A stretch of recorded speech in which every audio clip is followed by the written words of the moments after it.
നമ്മൾ ഇന്നൊരു പുതിയ സബ്ജക്റ്റ് പഠിക്കുകയാണ്, അപ്പോസ്തല പ്രവൃത്തികൾ. നിങ്ങളത് പലവട്ടം വായിച്ചിട്ടുണ്ടാവും. നമുക്ക് ഒരുമിച്ച് പഠിക്കാം. പുതിയ പുതിയ വിഷയങ്ങൾ എടുക്കുന്നതും പഠിപ്പിക്കുന്നതുമാണ് നമുക്ക് താല്പര്യം, നമുക്ക് സന്തോഷം. അതാണ് അപ്പോസ്തല പ്രവൃത്തികൾ. ഇത് ആരെഴുതി, എന്നെഴുതി, എന്തിനെഴുതി, എന്തുകൊണ്ടെഴുതി, എന്താണ് ഇതിനകത്തുള്ള പ്രധാനപ്പെട്ട വസ്തുത, അത് മനസ്സിലാക്കുമ്പോഴാണ് നമ്മൾ ഈ പുസ്തകത്തെ സ്നേഹിക്കാൻ തുടങ്ങും. നമ്മുടെ ആത്മീയ ജീവിതത്തിൽ വളരെ വർധനവുണ്ടാക്കുന്ന ഒരു പുസ്തകമാണ് ഇത്. പ്രത്യേകിച്ചും സുവിശേഷ വേലയിലെ എല്ലാ വെല്ലുവിളികളും ഈ പുസ്തകത്തിൽ പരാമർശിക്കുന്നുണ്ട്.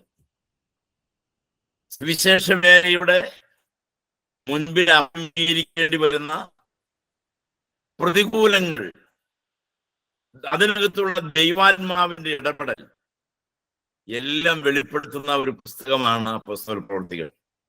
അതുകൊണ്ട് കർത്താവിന്റെ വേല ചെയ്യാനും കർത്താവിന്റെ ഒരു ദാസിയായും ദാസനായും അറിയപ്പെടാനായിട്ട് ആഗ്രഹിക്കുന്നവർ, അങ്ങനെ ആകണമെന്ന് ആഗ്രഹിക്കുന്നവരെല്ലാം ഇത് പഠിച്ചു മുന്നേറുന്നത് വളരെ അനുഗ്രഹമാണ്.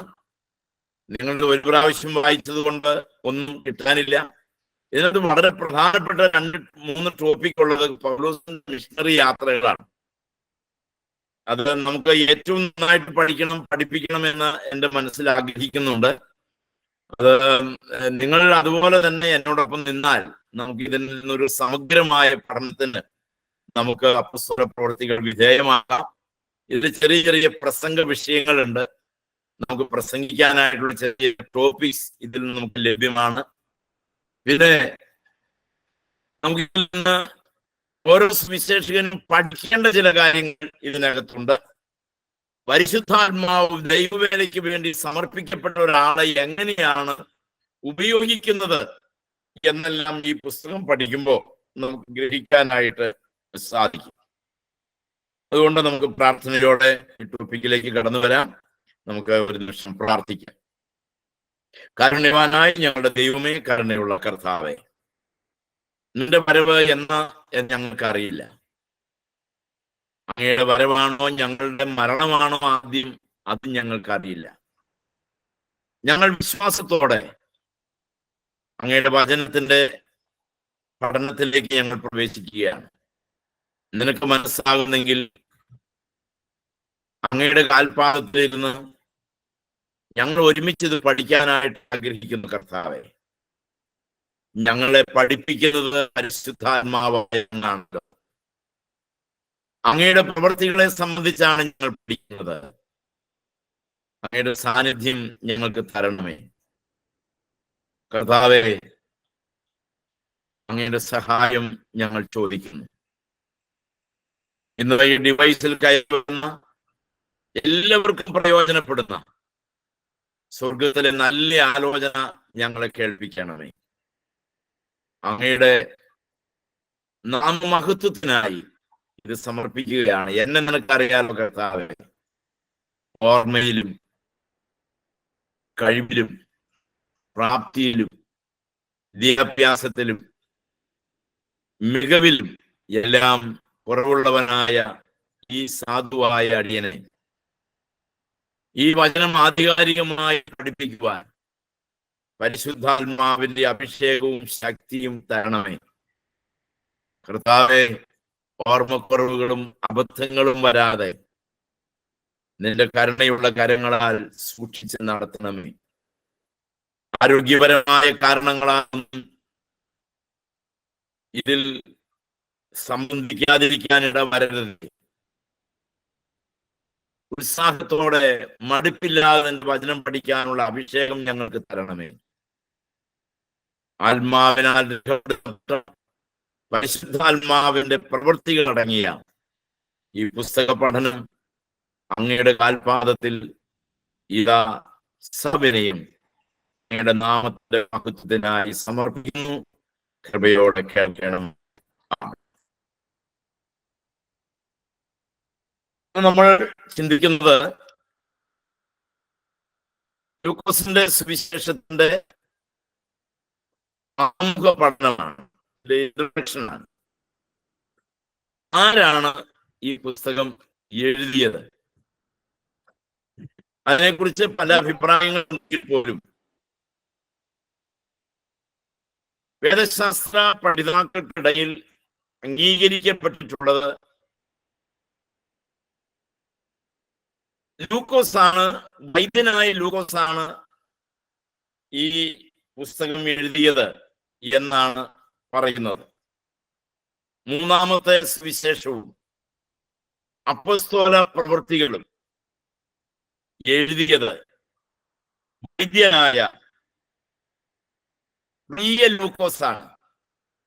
ആ പ്രിയ ലൂക്കോസ് എന്ന് പറയാൻ കാരണം പൗലോസ് ലൂക്കോസിനെ സംബോധന ചെയ്യുന്നത് അങ്ങനെയാണ്. വൈദ്യനായ പ്രിയ ലൂക്കോസ്, ഡോക്ടർ എന്ന് നമുക്ക് പറയാം. കൊലോസ്യ ലേഖനം 4-ാം അധ്യായം അതിന്റെ 14-ാമത്തെ വാക്യം. കൊലോസ്യ ലേഖനം 4-ാം അധ്യായം അതിന്റെ 14-ാമത്തെ വാക്യം ഇങ്ങനെ ഞാൻ നിങ്ങളെ വായിച്ച് കേൾപ്പിക്കാം. വൈദ്യനായ പ്രിയ ലൂക്കോസും ദേമാസും നിങ്ങളെ വന്ദനം ചെയ്യുന്നു. ലൂക്കോസ് ഒരു വൈദ്യനായിരുന്നു എന്ന് വിശുദ്ധ പൗലോസ് ഓർമ്മപ്പെടുത്തില്ല. എന്നാൽ നമ്മൾ ലൂക്കോസിന്റെ സുവിശേഷം 1-ാം അധ്യായത്തിന്റെ 1-2 വാക്യങ്ങൾ വായിക്കുമ്പോൾ ശ്രീമാനായ തെയോഫിലോസെ, ആദ്യം മുതൽ കണ്ട സാക്ഷികളും വചനത്തിന്റെ ശുശ്രൂഷകന്മാരുമായ നമ്മെ പരമേൽപ്പിച്ചതുപോലെ നമ്മുടെ ഇടയിൽ പൂർണ്ണമായി പ്രമാണിച്ചു വരുന്ന കാര്യങ്ങളെ വിവരിക്കുന്ന ഒരു ചരിത്രം ചമപ്പാൻ പലരും തുനിഞ്ഞിരിക്കൊണ്ട് നിനക്ക് ഉപദേശം ലഭിച്ചിരിക്കുന്ന വാർത്തയുടെ നിശ്ചയം നീ അറിയേണ്ടതിന് എന്ന് പറഞ്ഞ് അതിന്റെ തുടക്കം അങ്ങനെയാണ്. അത് നമ്മളെ പഠിപ്പിക്കുന്ന കാര്യം എന്തെന്ന് ചോദിച്ചാൽ, ലൂക്കോസ് കർത്താവിന് നേരിൽ പരിചയമുള്ള ഒരു ശിഷ്യനായിരുന്നില്ല. എന്ന് പറഞ്ഞാൽ കർത്താവിന്റെ 12 അപ്പോസ്തലന്മാരിൽ ഒരാളല്ലായിരുന്നു ലൂക്കോസ്.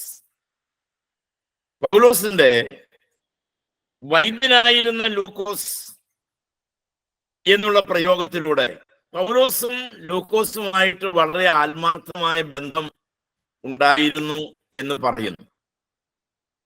പൗലോസ് മുഖാന്തരം കർത്താവിലേക്ക് വന്ന ഒരു വിശ്വാസിയാണ് ലൂക്കോസ്. അതിനെക്കുറിച്ച് ഈ പൗലോസ് ഒരു രോഗിയായിരുന്നു. ആ രോഗം എന്തായിരുന്നു നമുക്കറിയില്ല. പൗലോസിനെ കുത്തേണ്ടതിന് ഒരു ശൂലം ദൈവം എനിക്ക് തന്നിരിക്കുന്നു എന്ന് പൗലോസ് പറയുന്നതിലൂടെ അതൊരു വിട്ടുമാറാത്ത എന്തോ ഒരു രോഗമായിരുന്നു എന്ന് അതിനെക്കുറിച്ച് പല വ്യാഖ്യാനങ്ങളുണ്ട്.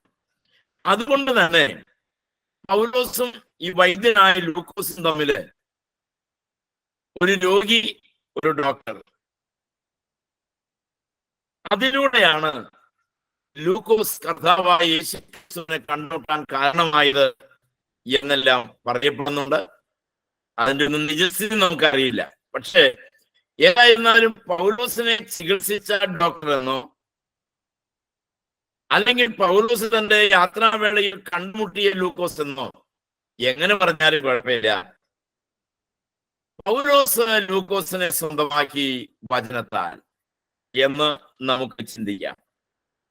പൗലോസ് മുഖാന്തരം ലൂക്കോസിനെ ശുശ്രൂഷയിലേക്ക് കൂട്ടിക്കൊണ്ടുവന്നു. പൗലോസിന്റെ സുവിശേഷ യാത്രയിൽ പല ഭാഗത്തും പൗലോസ് പറയുന്ന ഞങ്ങൾ എന്ന പ്രയോഗം, പ്രത്യേകിച്ച് 20:6, പിന്നെ 21:8, 28:2 ഈ ഭാഗങ്ങളിലൊക്കെ ഞങ്ങൾ എന്നൊരു പ്രയോഗമുണ്ട്. ഈ ഞങ്ങൾ എന്ന് പറയുന്നതിന്റെ അകത്ത് ലൂക്കോസ് ഉണ്ടായിരുന്നു. ലൂക്കോസും കൂടിയുള്ള പൗലോസ് ചേർന്നാണ് ഞങ്ങൾ എന്ന് ചിന്തിക്കപ്പെടുന്നു. പൗലോസിന്റെ ഒന്നാമത്തെ കാരാഗ്രഹവാസത്തിന്റെ കാലത്ത് അവസാനം വരെ ലൂക്കോസ് പൗലോസിനോട് കൂടെ ഉണ്ടായിരുന്നു. 4-ാമത്തെ വാക്യം വായിക്കുമ്പോൾ നമുക്കത് കാണാം. തന്റെ കാരാഗ്രഹവാസക്കാലത്ത് പൗലോസിനോട് കൂടെ ലൂക്കോസും ഉണ്ടായിരുന്നു. ഫിലേമോന്റെ ലേഖനം 24-ാമത്തെ വാക്യം ഇങ്ങനെയാണ്: എന്റെ കൂട്ടുവേലക്കാരനായ മാർക്കോസും അരിസ്തർക്കോസും ദേമാസും ലൂക്കോസും നിനക്ക് വന്ദനം ചെയ്യുന്നു എന്ന് പറയുമ്പോൾ ഇത്രയും പേര് കാരാഗ്രഹത്തിനകത്ത് ഉണ്ടായിരുന്നു എന്നാണ് അതിന്റെ അർത്ഥം. ഇപ്പൊ പൗലോസിനോട് കൂടെ ജയിൽവാസം അനുഷ്ഠിച്ചിട്ടുള്ള, പൗലോസിനെ പിരിയാത്ത ഒരു ദൈവഭൃത്യനായിരുന്നു ലൂക്കോസ്. പൗലോസിന്റെ സുവിശേഷ യാത്രകളിലും റോമിലെ കാരാഗ്രഹത്തിലും ഇരുന്നാണ് ലൂക്കോസ് അപ്പോസ്തല പ്രവൃത്തികളും ലൂക്കോസ് സുവിശേഷവും എഴുതിയത്. പൗലോസിന്റെ സുവിശേഷം മിഷണറി യാത്രകളിലും അതോടൊപ്പം തന്നെ കാരാഗ്രഹത്തിലും ആയിരുന്ന സമയങ്ങളിലാണ് ലൂക്കോസ് ഈ സുവിശേഷവും അതുപോലെ തന്നെ അപ്പോസ്തല പ്രവൃത്തിയും എഴുതിയത് എന്ന് ചിന്തിക്കുന്നു.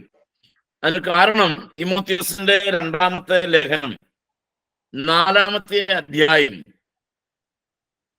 അതിന്റെ 11-ാമത്തെ വാക്യത്തിൽ ഇങ്ങനെയാണ് പറയുന്നത്: ലൂക്കോസ് മാത്രമേ എന്നോട് കൂടെയുള്ളൂ, മാർക്കോസ് എനിക്ക് ശുശ്രൂഷയ്ക്കായി ഉപയോഗമുള്ളവൻ, ആകയാൽ അവനെ കൂട്ടിക്കൊണ്ടുവരിക. അപ്പോ കാരാഗ്രഹവാസക്കാലത്ത് ലൂക്കോസ് പൗലോസിനോട് കൂടെ ഉണ്ടായിരുന്നു എന്ന് സ്പഷ്ടം. എന്നാൽ പൗലോസിന്റെ അന്ത്യത്തെ കുറിച്ച് ലൂക്കോസ് ഒന്നും പറയുന്നില്ല. പൗലോസ് എങ്ങനെയാണ് തന്റെ ജീവിതാന്ത്യം നിർവഹിച്ചത് എന്ന് അപ്പോസ്തല പ്രവൃത്തികളിൽ ഇല്ല. ഈ ലൂക്കോസിന്റെ സുവിശേഷവും അപ്പോസ്തല പ്രവൃത്തികളും ഒരു വ്യക്തിയെ സംബോധന ചെയ്തുകൊണ്ടാണ് ആരംഭിക്കുന്നത്. എന്താ നമുക്കറിയാം, ശ്രീമാനായ തെയോഫിലോസേ എന്ന് സംബോധന ചെയ്ത്. രമന്റി അൺമ്യൂട്ട് ചെയ്ത അപ്പൊ തന്നെ മ്യൂട്ട് ചെയ്യാൻ മറക്കരുത്. ശ്രീമാനായ തെയോഫിലോസേ എന്ന് സംബോധന ചെയ്ത്. തെയോഫിലോസ് എന്ന വാക്കിന്റെ അർത്ഥം ദൈവത്തിന്റെ സ്നേഹിതൻ എന്നാണ്. തെയോഫിലോസ് എന്ന വാക്കിന്റെ അർത്ഥം ദൈവത്തിന്റെ സ്നേഹിതൻ എന്നാണ്. ശ്രീമാനായ തെയോഫിലോസേ എന്ന് സംബോധന ചെയ്തുകൊണ്ടാണ് ലൂക്കോസിന്റെ സുവിശേഷവും അപ്പോസ്തല പ്രവൃത്തികളും തുടങ്ങുന്നത്. ലൂക്കോസ്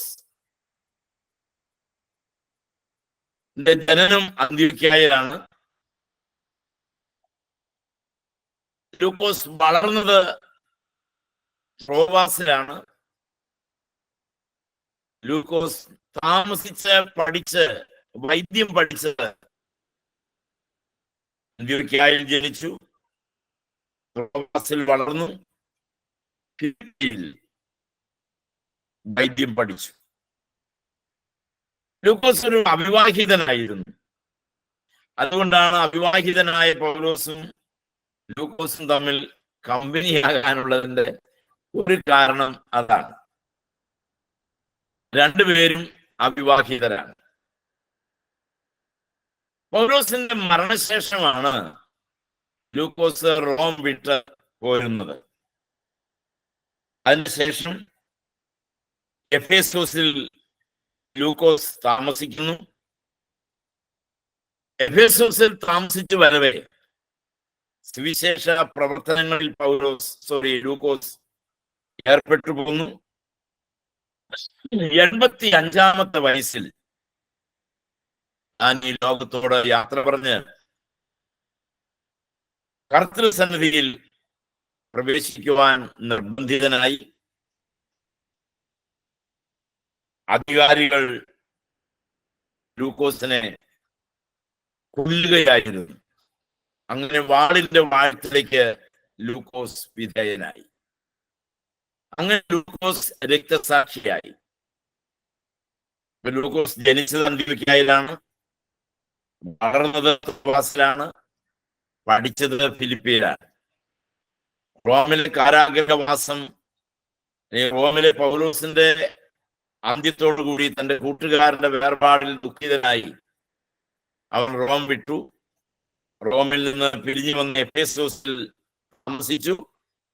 അവിടെ തന്റെ അവസാനകാല ശുശ്രൂഷ നിർവഹിച്ച് 85-ാമത്തെ വയസ്സിൽ താൻ പ്രിയം വെച്ചവന്റെ അടുത്തേക്ക് അവൻ കടന്നുപോയി. കർത്താവിന് വേണ്ടി ധീരോദാത്തമായി ശുശ്രൂഷ നിർവഹിച്ച് ഈ ലോകത്തോട് യാത്ര. ഈ പുസ്തകത്തിന് ചില എണ്ണപ്പെട്ട ചില പ്രാധാന്യങ്ങളുണ്ട്. എന്താണ് ഈ പുസ്തകത്തിന്റെ പ്രാധാന്യം? ഇതിന് അപ്പോസ്തല പ്രവൃത്തികൾ എന്ന് നാമകരണം ചെയ്തിട്ടുണ്ടെങ്കിൽ പോലും പ്രധാനമായും പത്രോസിന്റെയും പൗലോസിന്റെയും പ്രവർത്തനങ്ങളുടെ ഒരു സംക്ഷിപ്ത വിവരണമാണ് അപ്പോസ്തല പ്രവൃത്തികളിൽ ഉള്ളത്. പൗലോസിന്റെയും പത്രോസിന്റെയും പ്രവർത്തനങ്ങളുടെ ഒരു സമഗ്ര റിപ്പോർട്ടാണ് അപ്പോസ്തല പ്രവൃത്തികളിൽ ഉള്ളത്. ഈ പുസ്തകത്തിന് ഒരു അപരനാമമുണ്ട്. അത് പരിശുദ്ധാത്മാവിന്റെ പ്രവൃത്തികൾ എന്നാണ്. ശരിക്കും പറഞ്ഞാൽ അപ്പോസ്തല പ്രവൃത്തികൾ എന്നുള്ള പേരിനേക്കാളും യോജിക്കുന്നത് പരിശുദ്ധാത്മാവിന്റെ പ്രവൃത്തികൾ എന്ന പേരായിരിക്കും. കാരണം അപ്പോസ്തല പ്രവൃത്തികളുടെ പുസ്തകം 2-ാം അധ്യായം മുതൽ 2-ാം അധ്യായത്തിലാണ് സഭയുടെ ഉദ്ഘാടനം നടക്കുന്നത്. സഭ ഉദ്ഘാടനം ചെയ്തത് പരിശുദ്ധാത്മാവാണ്. പരിശുദ്ധാത്മാവിന്റെ ആഗമനത്തോടു കൂടി ആരംഭിച്ച സഭാ ശുശ്രൂഷകൾ പിന്നെ മുൻപോട്ടെല്ലാം നടന്നുപോയത് പരിശുദ്ധാത്മാവ് കൊടുത്ത ആലോചനയാലും പരിശുദ്ധാത്മാവ് കൊടുത്ത ശക്തിയാലും പരിശുദ്ധാത്മാവ് നൽകിയ വചനത്താലും പരിശുദ്ധാത്മാവ് നൽകിയ പാപമോചനത്താലും പരിശുദ്ധാത്മാവ് നൽകിയ എല്ലാ നിർദ്ദേശങ്ങളിലൂടെയുമാണ് സഭയുടെ വളർച്ചയും ഉയർച്ചയും ഉണ്ടായത്. പൗലോസിനെയും പത്രോസിനെയും മറ്റുള്ളവരെയും ദൈവത്തിന്റെ പരിശുദ്ധാത്മാവ് എങ്ങനെ ഉപയോഗിച്ചു എന്നുള്ളതിന്റെ വ്യക്തമായ ഒരു ചിത്രമാണ് അപ്പോസ്തല പ്രവൃത്തികളിൽ നമുക്ക് കാണാനായിട്ട് സാധിക്കുന്നത്. ഏകദേശം 50-ൽ പരം പ്രാവശ്യം, 50-ലധികം പരിശുദ്ധാത്മാവ് എന്ന പ്രയോഗം അപ്പോസ്തല പ്രവൃത്തികളിൽ ഉണ്ട്. കർത്താവിന്റെ സ്വർഗാരോഹണത്തോടെ ഈ പുസ്തകം ആരംഭിക്കും. പൗലോസിന്റെ മരണത്തോടെ ഈ പുസ്തകം അവസാനിക്കും. എന്ന് പറഞ്ഞാൽ പൗലോസിന്റെ 2 വർഷത്തെ കാരാഗ്രഹവാസം അതായിരുന്നല്ലോ അവസാനം. ആ കാരാഗ്രഹവാസത്തോടെയാണ് ഈ പുസ്തകത്തിന്റെ സമാപനം. റോമിൽ വെച്ചുള്ള വിസ്താരത്തെ കുറിച്ചോ റോമിൽ വെച്ച് തന്റെ മരണത്തെ കുറിച്ചോ ഒന്നും തന്നെ ഇതിൽ രേഖപ്പെടുത്തിയിട്ടില്ല എന്നുള്ളത് കൊണ്ട് മിക്കവാറും അതിനു മുമ്പേ തന്നെ ലൂക്കോസ് ഈ ലേഖനം എഴുതി തീർത്തിട്ടുണ്ടാകണം. അപ്പോ അവിടുന്ന് റോമിൽ നിന്ന് പിരിയുന്നതിന് മുൻപേ ലൂക്കോസ് തന്റെ പുസ്തകം എഴുതി തീർത്തിട്ടുണ്ടാകണം. അതുകൊണ്ടാണ് പൗലോസിന്റെ മരണത്തെക്കുറിച്ചും പൗലോസിന്റെ വിസ്താരത്തെക്കുറിച്ചും ലൂക്കോസിന്റെ സുവിശേഷത്തിൽ രേഖപ്പെടുത്താൻ കഴിയാതെ പോയത്. ക്രിസ്തീയ സഭയുടെ ആരംഭത്തെ കുറിച്ചും ആദ്യകാല പ്രവർത്തനങ്ങളെ കുറിച്ചുമുള്ള ഏക ആധികാരിക ഗ്രന്ഥമാണ് അപ്പോസ്തല പ്രവൃത്തികൾ.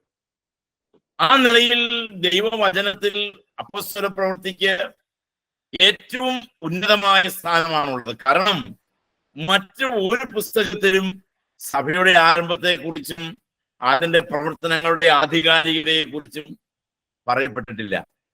അതുകൊണ്ട് തന്നെ സഭയുടെ പല ഡോക്ട്രിൻസും പല സഭകളുടെയും ഡോക്ട്രിൻസ് രൂപപ്പെടുത്തപ്പെട്ടതിന്റെ ബേസ് ഒരു പരിധി വരെ അപ്പോസ്തല പ്രവൃത്തികൾ ആണ് എന്ന് പറയാം. നമ്മുടെ പുതിയ നിയമ കാനോനിൽ ഈ പുസ്തകത്തിന് വളരെ പ്രാധാന്യമുണ്ട്. അതാണ് ഞാൻ പറഞ്ഞത്, സഭയുടെ ചില പാരമ്പര്യങ്ങളും ചില നടപടിക്രമങ്ങളും ക്രോഡീകരിക്കുന്നതിന് അപ്പോസ്തല പ്രവൃത്തികൾ ഏറെ പങ്ക് വഹിച്ചിട്ടുണ്ട്. സുവിശേഷങ്ങളെയും ലേഖനങ്ങളെയും തമ്മിൽ ബന്ധിപ്പിക്കുന്ന ഒരു പുസ്തകമാണ് അപ്പോസ്തല പ്രവൃത്തി എന്ന് പറയാം. ശരിക്കും അപ്പോസ്തല പ്രവൃത്തികൾ ഇല്ലാതിരുന്നെങ്കിൽ ലേഖനങ്ങൾക്ക് ഒരു പൂർണ്ണത വരുമായിരുന്നില്ല. അപ്പോസ്തല പ്രവൃത്തികൾ ഇല്ലായിരുന്നെങ്കിൽ സുവിശേഷവും ലേഖനവുമായിട്ടുള്ള ബന്ധം ഭാവികാല തലമുറയ്ക്ക് കൃത്യപ്പെടുത്തുവാൻ സാധ്യമാകുമായിരുന്നില്ല. ഇത്രയുള്ള ചുരുക്കത്തിൽ സുവിശേഷങ്ങൾക്കും ലേഖനങ്ങൾക്കും ഇടയിൽ കിടക്കുന്ന അപ്പോസ്തല പ്രവൃത്തികൾ സുവിശേഷത്തെയും ലേഖനത്തെയും കർത്താവിന്റെ പ്രവൃത്തികൾക്ക് ഒരു കണ്ടിന്യൂറ്റി അപ്പോസ്തലന്മാരുടെ പ്രവൃത്തികൾ നിമിത്തമായി അപ്പോസ്തല പ്രവൃത്തികൾ എന്ന ഗ്രന്ഥം വഴിയായി ശിഷ്യന്മാരിലൂടെ അത് എങ്ങനെ വ്യാപിച്ചു എന്ന് വെളിപ്പെടുത്തപ്പെടുകയാണ്. മിഷണറി പ്രവർത്തനങ്ങളുടെ മാർഗനിർദ്ദേശക തത്വം, മിഷണറി പ്രവർത്തനങ്ങളുടെ മാർഗനിർദ്ദേശക തത്വം, പ്രസംഗ രീതി, ജാതികളുടെ ചെയ്യേണ്ട വേല, സുവിശേഷ വിരോധികളോടുള്ള സുവിശേഷ വേലക്കാരുടെ മനോഭാവം, ഇതെല്ലാം നമ്മെ പഠിപ്പിക്കുന്നത് അപ്പോസ്തല പ്രവൃത്തിയാണ്. ഒരു പടി കൂടി കടന്ന് നമ്മൾ പറഞ്ഞാൽ യഹൂദന്മാർ മാത്രമല്ല സകല ജാതികളും മനപരിവർത്തനത്തിലൂടെ കർത്താവിന്റെ ശരീരം എന്ന സഭയോട് ചേർന്ന് വരേണ്ടതിന്റെ അനിവാര്യതയും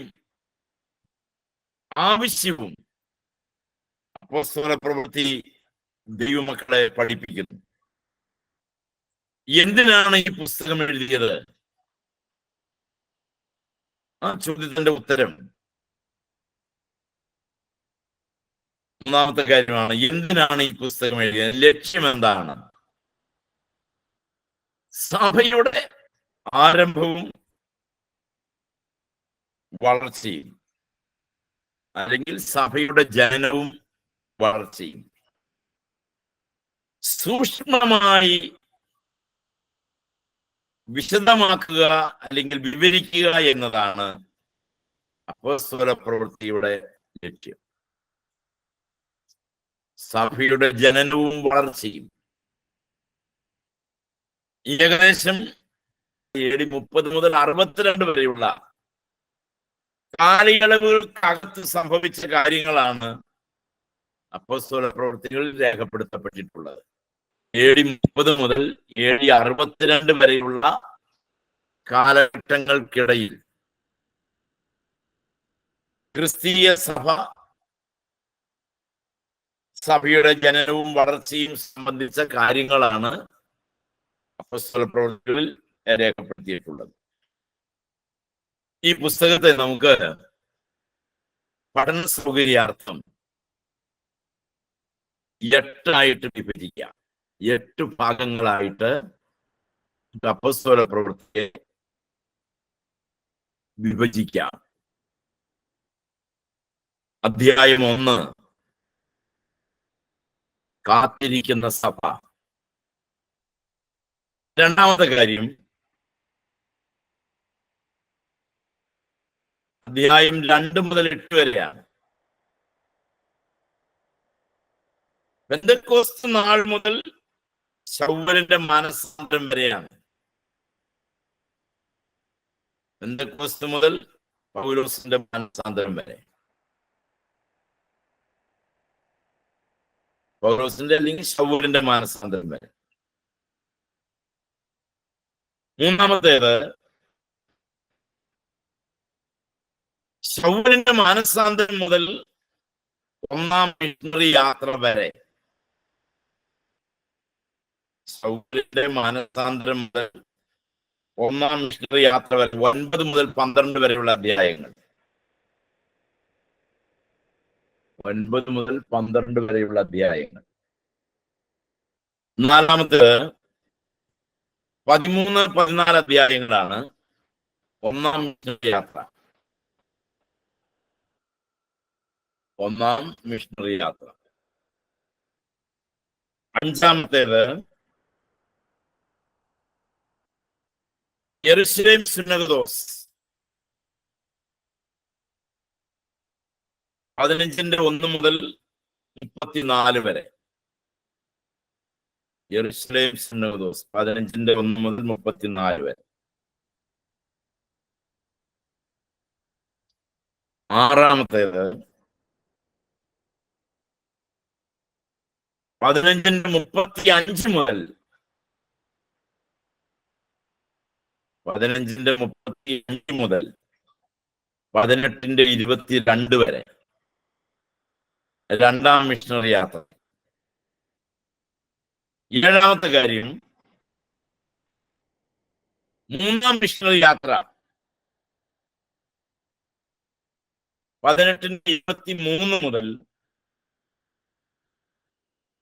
21-14 വരെ. എട്ടാമത്തെ ഭാഗം പൗലോസിന്റെ റോമൻ യാത്ര. പൗലോസിന്റെ റോമ യാത്ര 21-15 മുതൽ 28-31 വരെ. 44-ാമത്തെ പുസ്തകമാണ് വേദപുസ്തകത്തിൽ പുസ്തക പ്രവൃത്തികൾ. എത്ര അധ്യായങ്ങളുണ്ട്? 28 അധ്യായങ്ങളുണ്ട്. പേരുകൊണ്ട് തന്നെ ഈ പുസ്തകത്തിന്റെ മഹത്വം നമുക്ക് മനസ്സിലാകും. എന്താണത്? അപ്പോസ്തല പ്രവൃത്തികൾ, അപ്പോസ്തലന്മാരുടെ പ്രവൃത്തികൾ. ആരാണ് അപ്പോസ്തലന്മാർ? അപ്പോസ്തലൻ എന്ന വാക്കിന്റെ അർത്ഥം അയക്കപ്പെട്ടവൻ എന്നാണ്. അപ്പോസ്തലൻ എന്ന വാക്കിന്റെ അർത്ഥം അയക്കപ്പെട്ടവൻ എന്നാണ്. ആ വാക്ക് വളരെ ഗൗരവമുള്ളതാണ്. ഞാൻ സുവിശേഷ വേല ചെയ്യുന്ന സുവിശേഷ വേലയ്ക്ക് വേണ്ടി ഞാൻ അയക്കപ്പെട്ടവനാണ് എന്നൊക്കെ എനിക്ക് പറയാമെങ്കിൽ പോലും ആ പേര് ഞാൻ എടുക്കുമ്പോ 10 വട്ടം ആലോചിച്ചിട്ട് വേണം എടുക്കാൻ. ഞാനൊരു അപ്പോസ്തലനാണെന്ന് നെഞ്ചു വിരിച്ച് പറയുമ്പോ ഒന്ന് ഇരുന്ന് ചിന്തിച്ചിട്ട് വേണം പറയാൻ. കാരണം നമ്മളായിട്ട് ആ വാക്കിന്റെ ഗൗരവം നഷ്ടപ്പെടുത്തരുത്. നമ്മൾ അയക്കപ്പെട്ടവരായിരിക്കും, പക്ഷെ നമ്മൾ അയച്ചാലും ഈ വേദപുസ്തകത്തിൽ പറയുന്ന അപ്പോസ്തലന്മാർ ചെയ്തിട്ടുള്ള ശുശ്രൂഷകളും നമ്മൾ ചെയ്യുന്നതുമായിട്ട് ബന്ധപ്പെടുത്താൻ പോലും വയ്യാത്ത അത്രയും അന്തരമുണ്ട് എന്ന കാര്യം നമ്മൾ ഓർത്തിരിക്കണം.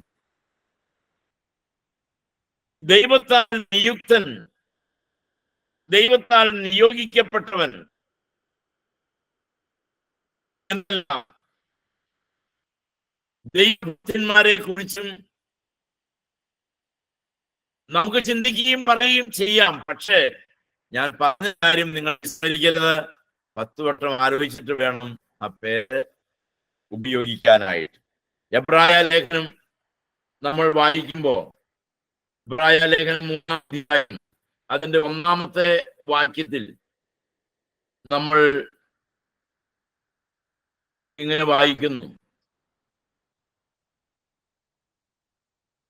എബ്രായ ലേഖനം 3-ാം അധ്യായത്തിന്റെ 1-ാം വാക്യം ഇങ്ങനെയാണ്: അതുകൊണ്ട് വിശുദ്ധ സഹോദരന്മാരെ, സ്വർഗീയ വിളിക്ക് ഓഹരിക്കാരായുള്ളവരെ, നാം സ്വീകരിച്ചു പറയുന്ന അപ്പോസ്തലനും മഹാപുരോഹിതനുമായ യേശുവിനെ ശ്രദ്ധിച്ചു നോക്കുക.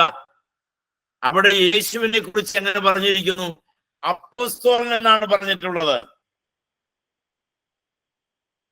ആ വാക്കിന്റെ കനവും ഗാംഭീര്യതയും നമ്മൾ മനസ്സിലാക്കണം. നാം സ്വീകരിച്ചു പറയുന്ന അപ്പോസ്തലനും മഹാപുരോഹിതനുമായവൻ. അപ്പോസ്തലൻ എന്നുള്ള വാക്ക് ചവർ പോലെ ഉപയോഗിക്കാനുള്ളതല്ല.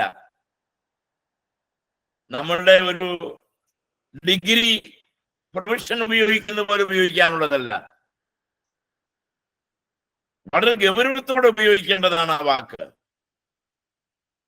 ദൈവത്താൽ അയക്കപ്പെട്ട, നാം സ്വീകരിച്ചു പറയുന്ന നമ്മുടെ അപ്പോസ്തലനും മഹാപുരോഹിതനുമായ യേശു, അവനെ ശ്രദ്ധിച്ചു നോക്കുക.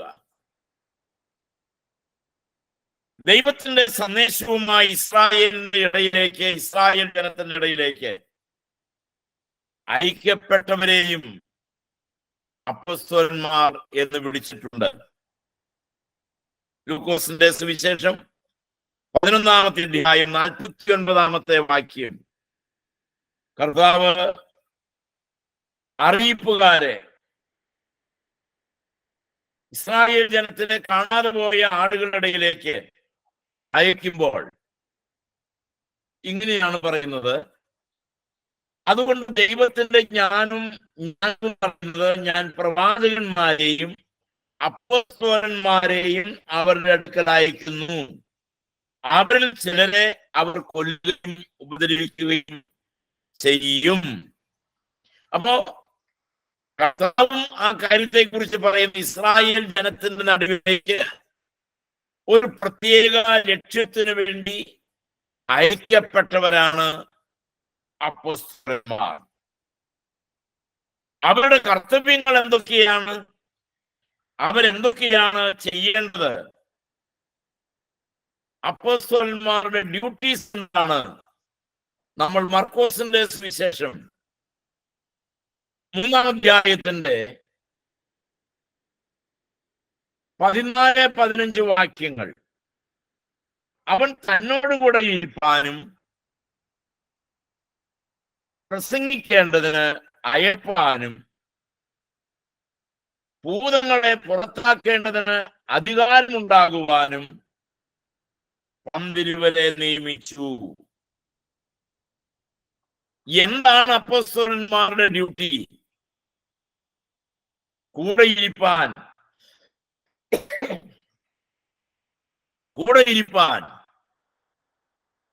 പ്രസംഗിപ്പാൻ,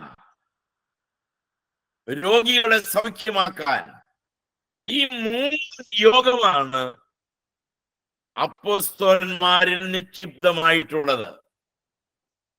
ക്രിസ്തുവുമായിട്ട് അവർക്കുള്ള നിരന്തരമായ സുദൃഢമായ പരിചയവും അപഗാഢമായ ശിക്ഷണവും ക്രിസ്തുവിൽ നിന്ന് അവർ പ്രാപിച്ചിരിക്കണം.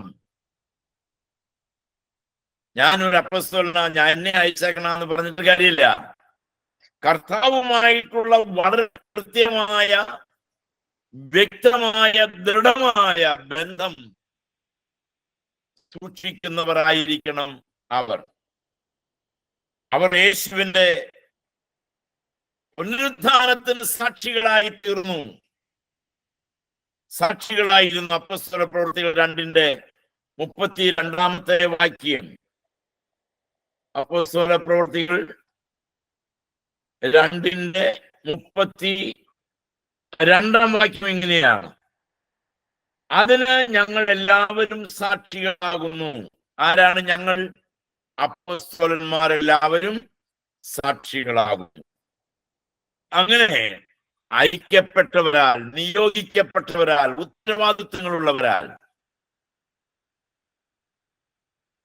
പരിശുദ്ധാത്മാവിനാൽ അവർ ഉപയോഗിക്കപ്പെട്ട് അവരിലൂടെ, അവരുടെ പ്രവൃത്തികളിലൂടെ ഉള്ള യാത്രയാണ് അപ്പോസ്തല പ്രവൃത്തികളെ കുറിച്ചുള്ള ആ പുസ്തകത്തെ കുറിച്ചുള്ള പഠനം. ദൈവമക്കളെ, 3 കാര്യങ്ങളാണ് എന്നിലും നിങ്ങളിലും നിക്ഷിപ്തമായിട്ടുള്ളത്.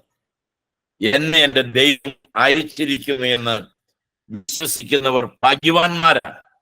നമ്മൾ അങ്ങനെ വിശ്വസിക്കേണ്ടവരാണ്. എന്നെ എൻ്റെ ദൈവം അയച്ചിരിക്കുന്നു, ഞാൻ എൻ്റെ കർത്താവിനുള്ളവർ ആണ്. എന്താണ് കർത്താവിനോട് കൂടെ ഇരിപ്പാനും, കർത്താവിനോട് കൂടെ ഇരിപ്പാനും, കർത്താവിനെ പ്രസംഗിപ്പാനും, കർത്താവിന്റെ സാക്ഷിയാകാനും ദൈവം എന്നെ ആക്കി വെച്ചിരിക്കുന്നു. പ്രാർത്ഥിക്കാം. കണ്ണുകളെ. ഞങ്ങൾ നല്ലവനായ ദൈവമേ, കരുണയുള്ള കർത്താവ്, ഈ സമയം വരെ ഞങ്ങൾക്ക് തന്ന നല്ല ആലോചനയ്ക്കായി സ്തോത്രം. കർത്താവെ, നീ ഞങ്ങളെ എന്തിനു വേണ്ടി വിളിച്ചു എന്നും ഞങ്ങളിൽ ഭരമേൽപ്പിക്കപ്പെട്ടിരിക്കുന്ന ശുശ്രൂഷ എന്താണെന്നും മനസ്സിലാക്കി അതിന്റെ ഗൗരവത്തോടെ നിന്നെ ശുശ്രൂഷിപ്പാൻ, നിന്റെ വേലയിൽ നിൽപ്പാൻ, നിന്റെ വചനം പഠിക്കാൻ ഞങ്ങളെ അവിടുന്ന് ഒരുക്കണമേ. അങ്ങ് മഹത്വം എടുക്കണമേ. കർത്താവിന്റെ നാമത്തിൽ ഇന്ന് ശുശ്രൂഷയിൽ സംബന്ധിച്ച എല്ലാ പ്രിയപ്പെട്ടവരെയും സവിനയം സമർപ്പിക്കുന്നു. അവിടുന്ന് കൃപയോടെ കേൾക്കണമേ.